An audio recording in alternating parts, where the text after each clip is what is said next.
Assalamu alaikum wa rahmatullahi wa barakatuh. Welcome, dear students. This is your course instructor Asif Javed. I welcome one and all to EACT classes.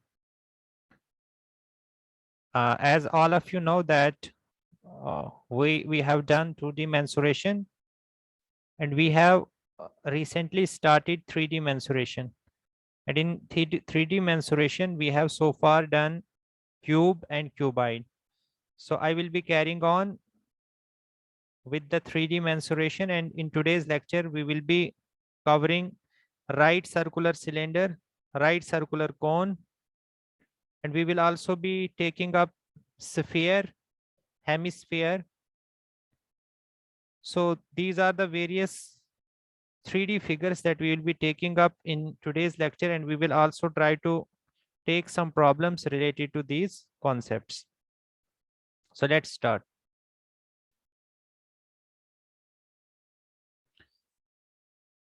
इससे पहले मैंने आपको cube और cuboid के बारे में बताया था। क्विकली थोड़ा सा मैं रिकैप्चुलेट करता हूँ। पहली 3D फिगर जो हमने पढ़ी थी दैट वाज क्यूब। क्यूब के बारे में मैंने आपको कहा था कि स्क्वायर से मिलके बनती है। It consists of 6 squares. और इसकी मिसाल मैंने आपको दी थी, जैसे हमारा कमरा होता है, अगर आप वहां पे देखिए, अगर स्क्वायर रूम होगा हमारा तो 4 दीवारें, एक छत और एक फर्श। तो अगर स्क्वायर टाइप के सभी होंगे तो 6 स्क्वायर से मिलके आपका क्यूब बनता है। इसी तरह से मैंने आपको कहा था कि क्यूबाइड जो है वो 6 रेक्टेंगल से मिलके बनते हैं। जैसे ये एक रेक्टेंगल है, ये 2 हो गई, ये ऊपर 3, नीचे 4 और यहाँ से साइड से 5 और 6। बेसिकली होता क्या है क्यूब के केस में, जो इम्पोर्टेंट पैरामीटर होता है वो आपकी एज लेंथ होती है। मतलब अगर आपकी एज लेंथ कितनी है, एल, क्योंकि इसकी हर एक एज लेंथ एल ही होगी क्योंकि स्क्वायर है सभी। तो इसका जो वॉल्यूम होता है, इसका वॉल्यूम होता है एल क्यूब, और इसका जो टोटल सरफेस एरिया है, total surface area, that was equal to 6L square. और क्यूबाइड के केस में हमने देखा था, क्यूबाइड के केस में मैंने आपको कहा था कि इसके पैरामीटर्स क्या होते हैं। इसके पैरामीटर होता है, एक आपका लेंथ होती है इसकी, और इसकी ब्रेड्थ होती है, और हाइट। तो इसका वॉल्यूम होता है L into B into H, और इसका जो टोटल सरफेस एरिया है, टोटल सरफेस एरिया वो हो जाता है 2 into L B plus B H plus H L. इसमें मैंने आपको बताया था कि area of 4 walls, area of 4 walls, कि अगर सिर्फ एरिया ऑफ 4 वॉल्स आपसे पूछा जाता है तो इसमें एक तो फर्श का एरिया आपने माइनस कर देना है और एक छत का एरिया माइनस कर देना। अब फर्श जो है ये किस किस डायमेंशन से बनी है, एक इसमें लेंथ की डायमेंशन है और एक ब्रेड्थ की डायमेंशन है। इसी तरह से छत में भी एक लेंथ की डायमेंशन होगी, एक ब्रेड्थ की। तो इसका एरिया भी लेंथ इंटू ब्रेड्थ होगा, और इसका एरिया भी लेंथ इंटू ब्रेड्थ होगा। तो ये आप माइनस कर दीजिए, 2 टाइम्स लेंथ इंटू ब्रेड्थ, मतलब ये माइनस कर देना है इसमें से। So you will remove this one. तो बाकी जो है आपका ये वाला portion 2 into B H plus H L, तो ये हो जाएगा आपका एरिया ऑफ 4 वॉल्स। चलिए ये तो हो गया। अब आज जो हम पढ़ने जा रहे हैं वो है राइट सर्कुलर सिलेंडर। देखिए बच्चों, सिलेंडर किस तरह का होता है। घर में आपके जो सिलेंडर होता है वो तो आपने देखा ही होगा। सो राइट सर्कुलर सिलेंडर किस तरह का होता है, इस तरह का होगा। इसका सर्कुलर, इसका टॉप होगा, इसी तरह से इसका सर्कुलर बेस होगा। ये जो सर्कुलर इसका टॉप या सर्कुलर बेस है, इसका रेडियस जो होता है इसी को हम रेडियस ऑफ सिलेंडर कहते हैं। फिर इसी तरह से टॉप से लेकर बॉटम तक ये जो डिस्टेंस होगा that is called height of cylinder. तो सिलेंडर में दो चीजें इंपॉर्टेंट है, एक है रेडियस ऑफ सिलेंडर। रेडियस जो होता है वो बेसिकली क्या होता है, रेडियस होता है इसका जो सर्कुलर इसका टॉप है या सर्कुलर बेस जो है उसका रेडियस जो है उसी को हम रेडियस ऑफ सिलेंडर कहते हैं। और टोटल जो इसकी हाइट होती है that is called height of cylinder. इसको राइट सर्कुलर सिलेंडर क्यों कहते हैं, क्योंकि अगर आप इसकी एक्सिस ड्रा करें,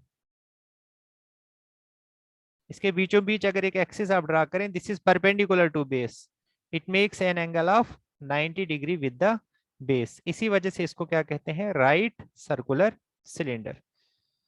क्लियर है।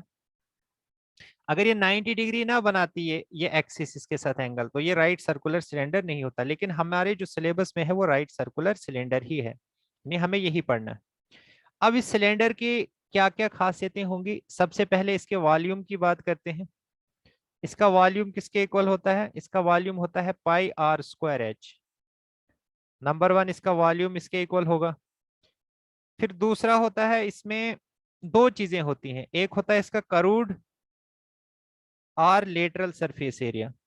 इसके दो नाम हैं, चाहे आपसे करूड सरफेस एरिया पूछा जाए या लेटरल सरफेस एरिया, तो इसका फॉर्मूला है 2 पाई आर एच। दूसरा होता है total surface area, total surface area of cylinder. तो ये किसके इक्वल होता है टोटल सरफेस एरिया, ये हो जाएगा 2 पाई आर एच प्लस ये जो टॉप वाला पोर्शन है इसको भी हम काउंट में करें लाएंगे टोटल सरफेस एरिया में, और नीचे वाले को भी। तो ऊपर वाले का एरिया कितना हो जाएगा पाई आर स्क्वायर, नीचे वाले का भी पाई आर स्क्वायर। तो टोटल सरफेस एरिया कितना हो जाएगा 2 pi are h plus 2 pi r square. तो ये हो जाएगा 2 पाई आर को कॉमन ले लीजिए इंटू एच प्लस आर। तो ये हो गया आपका total surface area of cylinder. Clear है, इज दैट ओके, फाइन। तो यही सिलेंडर से रिलेटेड यही इंपॉर्टेंट चीजें हैं, एक इसका आगे आपका वॉल्यूम, इसके बाद करूड या लेटरल सरफेस एरिया, और उसके बाद आगे आपका टोटल सरफेस एरिया। और दो ही चीजें इसमें आपको पता होनी चाहिए, एक रेडियस ऑफ सिलेंडर और दूसरा पता होना चाहिए आपको height of cylinder. So this is all about cylinder.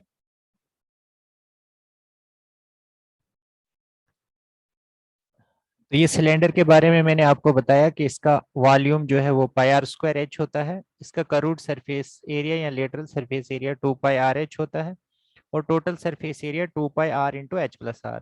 तो इसको आपको रट्टा मारना है और कुछ भी नहीं करना है आपको इसमें, बिकॉज जब हम क्वेश्चन करेंगे तो वहां पे डायरेक्टली ये फार्मूले यूज होंगे। अब इसके बाद बात करते हैं कौन की। So let us talk about कौन। कौन का मतलब राइट सर्कुलर कौन।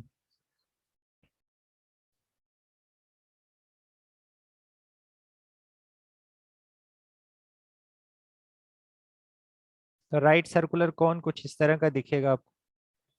आइसक्रीम तो खाई होगी ना कौन आपने, तो कौन से तो आप वाकिफ ही होंगे।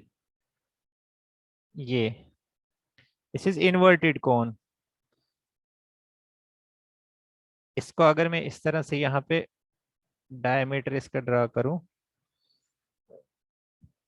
ये इसकी एक्सिस होगी इस तरह से, ये इसकी एक्सिस होगी, और ये इसका बेस है, बेस के साथ ये एंगल बनाएगा 90 डिग्री।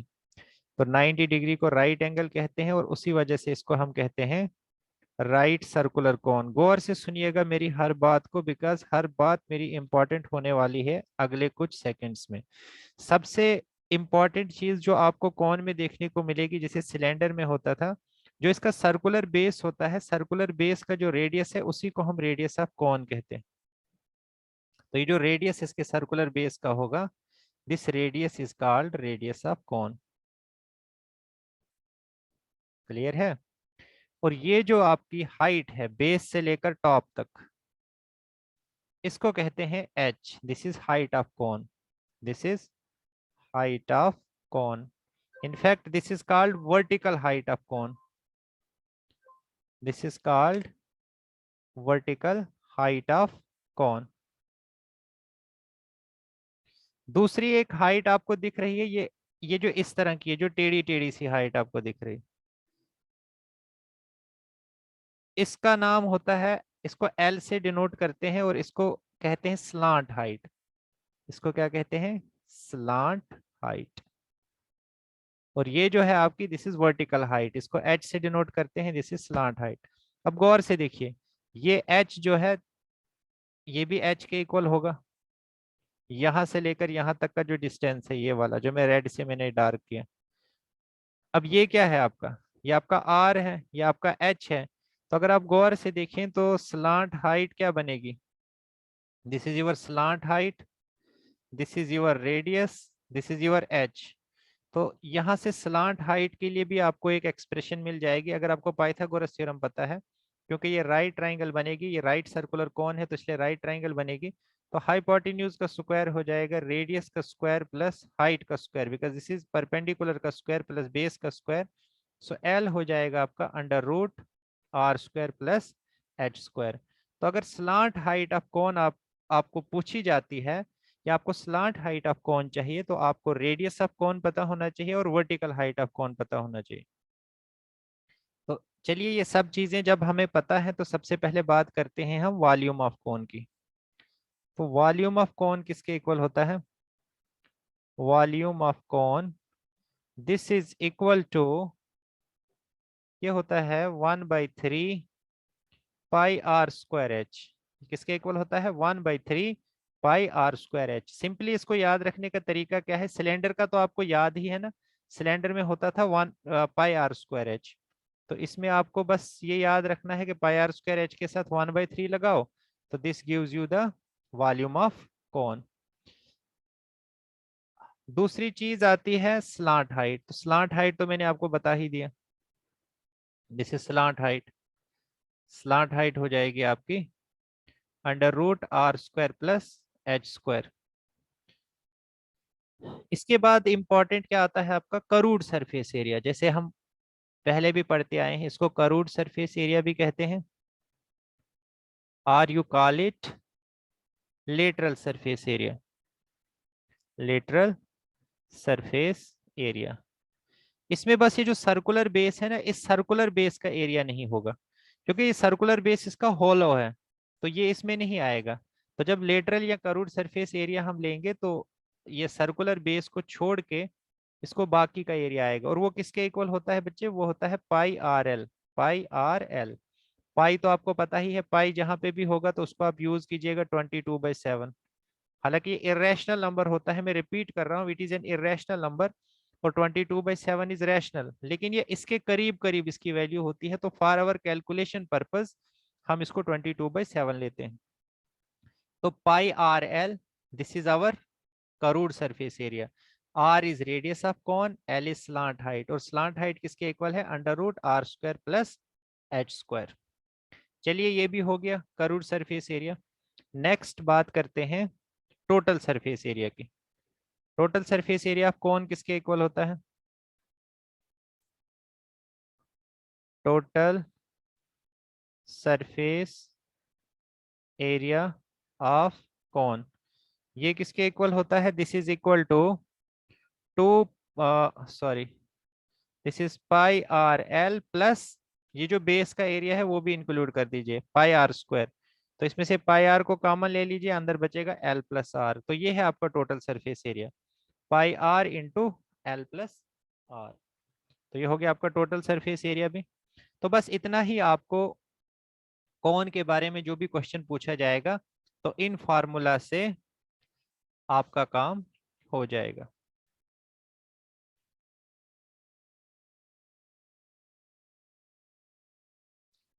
चलिए, नेक्स्ट बात करते हैं स्फीयर की। स्फीयर क्या होता है बच्चों? अब जनरली स्फीयर जो दिखाया जाता है बुक पे, वो सर्कल की तरह दिखाया जाता है, इस तरह से, लेकिन मैं आपको विजुअलाइज करवाता हूँ। आप में से क्रिकेट के शौकीन तो सभी होंगे, ये क्रिकेट के या फुटबॉल के, वॉलीबॉल के, जिसके भी आप शौकीन हैं, तो जो बॉल होता है ना, वही बॉल स्फीयर होता है। अब आपने देखा होगा कि स्फीयर जो है वो सॉलिड स्फीयर भी हो सकता है, हॉलो स्फीयर भी हो सकता है। जैसे वॉलीबॉल या फुटबॉल जो होता है वो हॉलो स्फीयर होता है, वैसे ही टेनिस बॉल जिसके साथ आप जब आप छोटे थे, जब बचपन में आप खेलते रहे होंगे उससे, तो वो भी हॉलो स्फीयर है। लेकिन क्रिकेट बॉल जो होता है वो सॉलिड स्फीयर होता है। तो असल में मुझे आपको स्फीयर बताना था, स्फीयर होता क्या, और स्फीयर भी 3 डायमेंशनल एंटिटी है। अब स्फीयर की अगर हम वॉल्यूम की बात करें, देखिए कोई भी स्फीयर होता है उसका एक रेडियस होगा। जैसे बॉल है तो बॉल का एक रेडियस होगा, सेंटर उसका कोई पॉइंट होगा, वहां से लेकर किसी भी पॉइंट ऑफ बॉल पे जो डिस्टेंस होगा, constant distance, that will be the radius of sphere. तो वॉल्यूम किसके इक्वल होगा? 4/3 pi r cube. Volume of sphere किसके इक्वल होगा?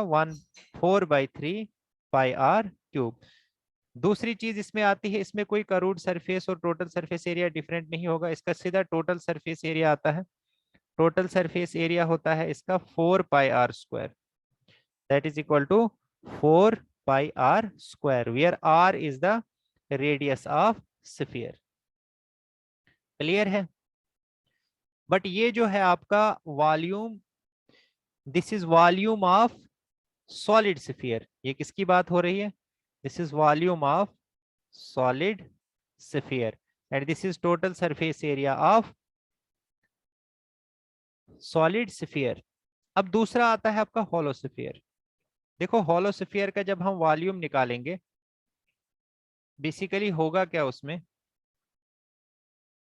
When we talk about hollow sphere, देखो हॉलो स्फीयर किस तरह का होगा। जैसे बॉल ही होता है तो उसकी ऐसी लेयर जैसी होगी, वो मोटी लेयर होगी। मान लो ये उसकी मोटी लेयर है बाहर वाली, तो एक इसकी बाहर वाली लेयर होगी, उस मोटी वाली लेयर की एक आउटर लेयर होगी, एक इनर लेयर होगी। तो इनर लेयर को मान के आप एक इनर स्फीयर मान सकते हो, और बाहर वाली लेयर को मान के आप एक आउटर स्फीयर मान सकते हो। आपको सिर्फ इस हॉलो स्फीयर का वॉल्यूम फाइंड करना है, मतलब इतने से पोर्शन का। तो इतने से पोर्शन का कितना वॉल्यूम होगा? This will be equal to volume of outer sphere minus inner sphere. तो इनर स्फीयर का वॉल्यूम आप माइनस कर दीजिए आउटर स्फीयर के वॉल्यूम से। मान लीजिए आउटर स्फीयर का वॉल्यूम, ये रेडियस है r, और इनर स्फीयर के रेडियस का इनर स्फीयर का रेडियस स्मॉल r है। तो वॉल्यूम कितना हो जाएगा हॉलो स्फीयर का? ये हो जाएगा volume of outer sphere minus volume of inner sphere. Volume of outer sphere कितना होगा? 4/3 पाई r क्यूब, और इनर का हो जाएगा 4/3 पाई स्मॉल r क्यूब। तो 4/3 पाई को कॉमन ले लीजिए, capital r cube minus small r cube, तो ये हो जाएगा आपका वॉल्यूम ऑफ हॉलो स्फीयर। तो अब वॉल्यूम ऑफ हॉलो स्फीयर आपने कर लिया। अब यहाँ पे दो आपके पास एरियाज होंगे, एक होगा आपका internal surface area, internal surface area. Internal surface area किसका होगा? ये होगा आपका इनर स्फीयर का, हॉलो स्फीयर के केस में। तो ये हो जाएगा 4 π स्मॉल r²। और एक होगा आपका external surface area, external surface area हो जाएगा 4 π कैपिटल R²। यानी जो बाहर का स्फीयर, जो ये बड़ा स्फीयर हमें यहाँ पे दिख रहा है। तो ये हो गई बात हॉलो स्फीयर की। अब बात करते हैं हेमिस्फीयर की। हेमिस्फीयर क्या होता है आपका? हेमिस्फीयर होता है स्फीयर का आधा। तो इसके अब मैं आपको एक उदाहरण देता हूं, इसकी एक एग्जांपल देता हूं। आज तो नहीं हम चाय पीते, जनरली कप में पीते हैं, लेकिन जो हमारे बुजुर्ग थे तो वो प्याले में चाय पीते थे। तो वो जो प्याला होता है ना, अब में से अगर कोई कश्मीरी मुझे सुन रहा है, अचवनिस चीन, तो वो जो चीन होता है ना, वो जिसको कश्मीरी में चीन कहते हैं, so it looks like a hemisphere. ये जो हेमिस्फीरिक पैठी वन नजरे, so it looks like hemisphere. तो हेमिस्फीयर होता है स्फीयर का आधा पार्ट। और ये चीज आपने ज्योग्राफी में भी सुनी होगी, जब हम ग्लोब पढ़ते हैं तो ग्लोब में हम कहते हैं कि ग्लोब तो स्फीयर होता है, तो ये ऊपर वाला पार्ट जो है this is called northern hemisphere, और नीचे वाले को हम कहते हैं सोदर्न हेमिस्फीयर। और हमारा इंडिया जो है वो नॉर्दर्न हेमिस्फीयर में पड़ता है। In fact it lies in north eastern hemisphere. तो ये यहाँ पे कहीं हमारा इंडिया लाई करता है। Anyways, this is about hemisphere. अब हेमिस्फीयर, अभी हमने देखा कि जो स्फीयर का एरिया होता है, स्फीयर का जो एरिया होता है, देखो यहाँ पे हम बात कर सकते हैं करूड सरफेस एरिया की भी और टोटल सरफेस एरिया, क्योंकि वो क्लोज्ड था तो वहां पे करूड और टोटल कोई सेंस नहीं बनते थी। लेकिन यहाँ पे जब हम बात करेंगे करूड सरफेस एरिया की, यहाँ का करूड सरफेस एरिया हो जाएगा इसका 2 पाई r स्क्वायर। ये इसका रेडियस है, तो इसका करूड सरफेस एरिया हो जाएगा 2 पाई r स्क्वायर। और टोटल सरफेस एरिया कितना होगा इसका? टोटल सरफेस एरिया में इसका जो बेस है इसका एरिया भी आ जाएगा, तो ये हो जाएगा 2 pi r square plus pi r square. So this is equal to 3 pi r square. तो ये हो जाएगा total surface area of hemisphere. और हेमिस्फीयर की एक खासियत होती है कि जितना इसका रेडियस होता है उतनी ही इसकी हाइट भी होती है। In case of hemisphere, in case of hemisphere, height is equal to radius. बहुत सारे क्वेश्चंस को सॉल्व करने में ये कॉन्सेप्ट यूज होता है, तो ये आप याद रखेंगे। In case of hemisphere, height is equal to radius. तो करूड सरफेस एरिया भी हो गया, टोटल सरफेस एरिया भी हो गया। अब बात करते हैं इसके वॉल्यूम की। तो इसका वॉल्यूम जो है वो सॉलिड स्फीयर का जो वॉल्यूम होता है उसके वॉल्यूम का आधा होगा, उसके वॉल्यूम का आधा हो जाएगा। मतलब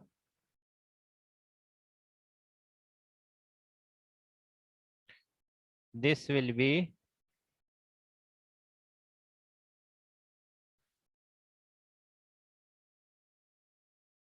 जो इसका वॉल्यूम होगा हेमिस्फीयर का, this is half of volume of sphere. ये हो जाएगा 1/2 of 4/3 pi r cube. So that is equal to 2 2 4 2/3 pi r cube. तो ये हो जाएगा इसका हेमिस्फीयर का वॉल्यूम। तो ये जितनी भी चीजें मैंने आपको बताई हैं इसका मैं क्विक रिवीजन आपको एक दे देता हूं, उसके बाद हम क्वेश्चंस को सॉल्व करते हैं।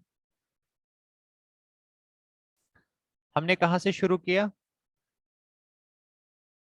We started from cylinder.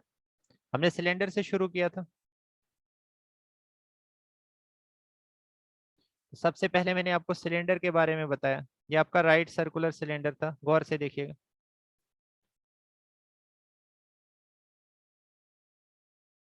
ये इसका रेडियस था, ये इसकी हाइट थी। तो मैंने क्या कहा, इसका वॉल्यूम किसके इक्वल होता है? Pi r square h। इसका करूड सरफेस एरिया, इसका करूड या lateral surface area, this is equal to 2 pi r h। और total, total surface area that is equal to 2 pi r into h plus r। उसके बाद बात की हमने कौन की, राइट सर्कुलर कौन की। इसमें ये आपका रेडियस था, ये आपकी वर्टिकल हाइट थी, ये स्लांट हाइट थी। तो इसमें जब हमने बात की वॉल्यूम की, volume was equal to 1/3 pi r square h।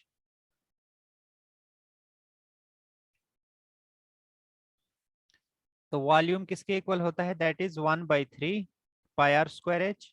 और मैंने इसमें बताया था आपको कि इसका जो करूड सरफेस एरिया है, मैं इसको शॉर्टकट में लिखता हूँ, एरिया और see, curved surface area, that is equal to pi r l।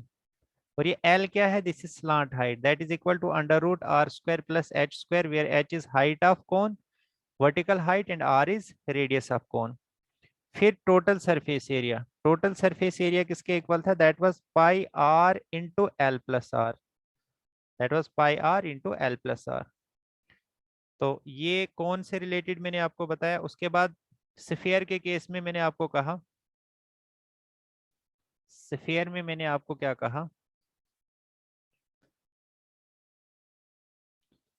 Sphere में मैंने आपको ये कहा, स्फीयर के केस में कि अगर इसका रेडियस r हो तो वॉल्यूम ऑफ स्फीयर किसके इक्वल होगा?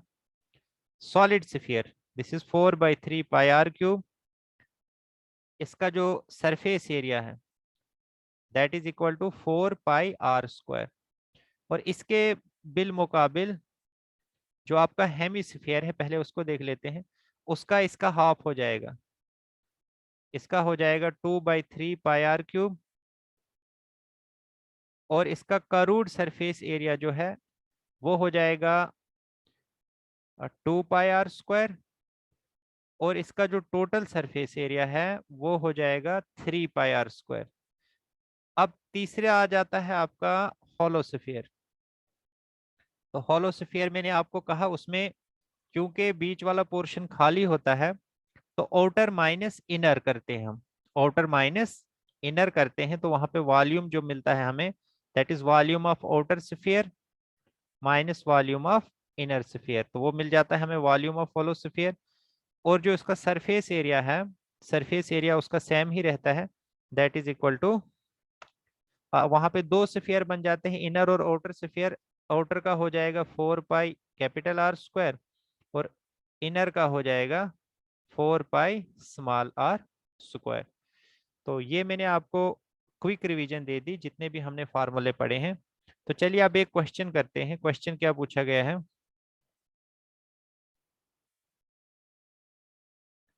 एंड मैं रिकमेंड करूंगा आपको कि जो चीजें मैं आपको लिखा रहा हूं आप इनके शॉर्ट नोट्स बनाइए खुद से, पॉज कर कीजिए आप वीडियो को, तो ताकि जिस टाइम हम क्वेश्चन करें तो रेडी रेफरेंस के तौर पे आप वो फार्मूले देख सकते हो। देखिए क्वेश्चन बहुत ही अच्छा पूछा गया है, ये एसएससी लेवल का क्वेश्चन है। क्वेश्चन कुछ इस तरह से है। क्वेश्चन को हमेशा गौर से पढ़ना है, जल्दबाजी नहीं करनी है क्वेश्चन को पढ़ने में। The radius of base of A right circular cone, right circular cone is doubled. This is doubled to keep the volume fixed. To keep the volume fixed, the height of the cone will be, the height of the cone will be, options हैं आपके, half, 1/2 of previous height, second option है 1/3 of previous height, option 3 है आपका 1/4 of previous height और option 4 है 1/√2 of previous height. मान लीजिए अगर प्रीवियस हाइट h है तो ऑप्शन दिया है कि 1/2h होगा, 1/3h होगा, 1/4h होगा या 1/√2h होगा।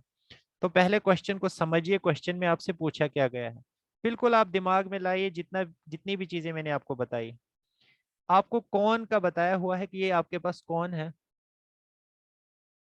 दिस इज कौन, हमें क्या बताया गया है, और ये इसकी हाइट है, मान लेते हैं इसकी हाइट h है।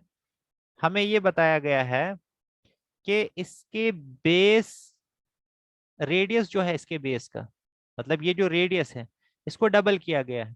देखो वैसे इसका वॉल्यूम कितना है, वैसे इसका वॉल्यूम है 1/3πr²h। हमें ये बताया गया है कि अगर हम इसका बेस जो है, इसके बेस का रेडियस डबल कर दें, वॉल्यूम नहीं बदलना चाहिए, ये आपके पास ओल्ड वॉल्यूम था। यानी अगर मैं न्यू वॉल्यूम देखूं, न्यू वॉल्यूम क्या बनेगा, 1/3 आर की जगह मुझे क्या करना है, डबल करना है रेडियस को, तो ये 2r का स्क्वायर हो जाएगा। और h, और उस केस में हाइट जो है वो मान लेता हूँ वो h1 है, न्यू के केस में। ये कह रहा है क्वेश्चन में कि आपने वॉल्यूम को चेंज नहीं करना है, वॉल्यूम को आपने एज इट इज रखना है। मतलब जितना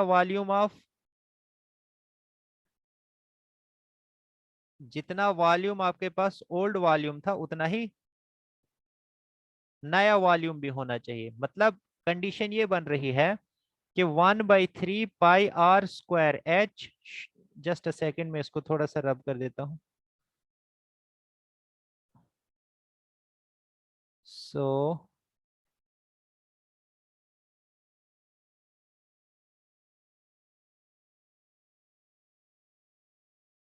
कंडीशन क्या है? Old volume is equal to new volume. आपने बताना है कि न्यू हाइट कितनी होगी, वही पूछा गया है। तो 1/3 pi r square h, this is equal to 1/3 pi, 2r का स्क्वायर कितना हो जाएगा? This is 4r² into h1। अब आपको h1 देखना है कितना है, आपको न्यू हाइट बतानी है कितनी होगी। तो देखिए 1/3 और 1/3 कैंसिल हो जाएगा, पाई और पाई कैंसिल, r² और r² कैंसिल, यहाँ से h और यहाँ से क्या बचा? 4 टाइम्स h1। तो 4 टाइम्स h1 किसके इक्वल है? h के इक्वल है। तो h1 किसके इक्वल हो जाएगा? 1/4h। मतलब जो न्यू हाइट है that will be 1/4 of the previous height. तो ये हो जाएगा आपका option number 3, that was 1/4 of the previous height. तो इस तरह से ये क्वेश्चन सॉल्व हो गए। तो क्वेश्चन आपको इसी तरह से पूछे जाएंगे, मिक्स्ड क्वेश्चन पूछे जाएंगे, स्ट्रेट फॉरवर्ड क्वेश्चन आपसे नहीं पूछे जाएंगे बिल्कुल, कि जिसमें आपको सीधा बता दिया जाएगा कि रेडियस ऑफ सिलेंडर ये है तो बताइए इसका वॉल्यूम ये होगा। हो सकता है अगर आपकी किस्मत अच्छी हो तो वैसा भी पूछा जा सकता है, but most of the time questions को थोड़ा सा ट्विस्ट करके पूछा जाएगा। कोई कंडीशन आपको दी जाएगी, आपने चुपचाप करके वो कंडीशन समझनी है, और जो भी क्वांटिटी आपको फाइंड करने के लिए दी है वो क्वांटिटी आप फाइंड कर सकते हो। तो इसके इस तरह से आपका 3D मेंसुरेशन जो है वो कंप्लीट हो जाता है। लेकिन अगला लेक्चर जो है, अगले लेक्चर में मैं प्रैक्टिस एक्सरसाइज जो है वो आपके साथ डिस्कस करूंगा। तकरीबन 18, 19, 20 क्वेश्चन उसमें मैं डिस्कस करने की कोशिश करूंगा। तो इस तरह से आपका 3D मेंसुरेशन भी जो है वो खत्म हो जाएगा। सो this is all I have for you guys. हाँ, एक चीज और है, रेक्टेंगुलर पैरेललोपिपेड। जो रेक्टेंगुलर पैरेललोपिपेड जो है, this is the other name of cuboid. Cuboid को ही हम रेक्टेंगुलर पैरेललोपिपेड कहते हैं। तो अगर कहीं रेक्टेंगुलर पैरेललोपिपेड लिखा होगा तो उसका मतलब क्यूबाइड ही होता है, क्योंकि क्यूबाइड किससे मिलके बनता है? रेक्टेंगल से। पैरेलल रेक्टेंगल्स उसमें हम जोड़ते हैं, 6 रेक्टेंगल्स होती हैं। जैसे कोई भी रूम देख लीजिए जो स्क्वायर रूम नहीं है, तो उसको भी आप रेक्टेंगुलर पैरेललोपिपेड कह सकते हैं, बिकॉज उसमें जो रेक्टेंगल्स होती हैं, आपकी दीवारें, वो एक दूसरे के पैरेलल है। आपका छत और आपका फर्श एक दूसरे के पैरेलल है, and they happen to be rectangles. तो इसलिए उसको रेक्टेंगुलर पैरेललोपिपेड कहते हैं। Okay, thank you so much and have a nice day.